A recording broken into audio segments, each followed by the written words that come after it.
হঠাৎ দেখা, রেলগাড়ির কামরায় হঠাৎ দেখা। ভাবিনি সম্ভব হবে কোনোদিন।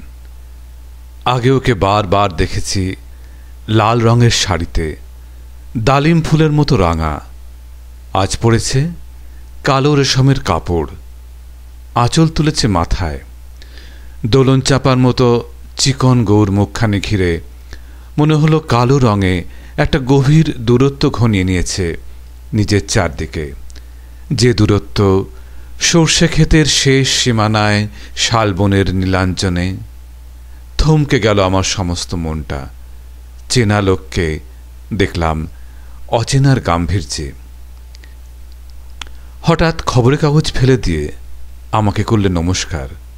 সমাজবিধির পথ গেল খুলে। আলাপ করলাম শুরু, কেমন আছো, কেমন চলছে সংসার ইত্যাদি।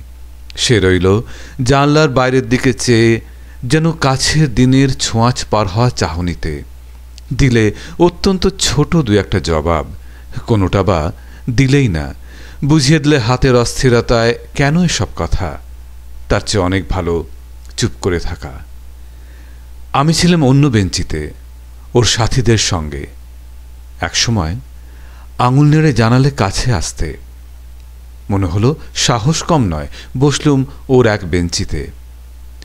গাড়ির আওয়াজের আড়ালে বললে মৃদুস্বরে, কিছু মনে করো না, সময় কোথা সময় নষ্ট করবার। আমাকে নামতে হবে পরের স্টেশনেই। দূরে যাবে তুমি, দেখা হবে না আর কোনোদিনই। তাই যে প্রশ্নটার জবাব এত কাল থেমে আছে, শুনবো তোমার মুখে।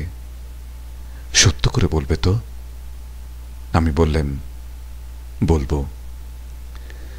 বাইরের আকাশের দিকে তাকিয়ে শুধল, আমাদের গেছে যেদিন, একেবারে কি গেছে?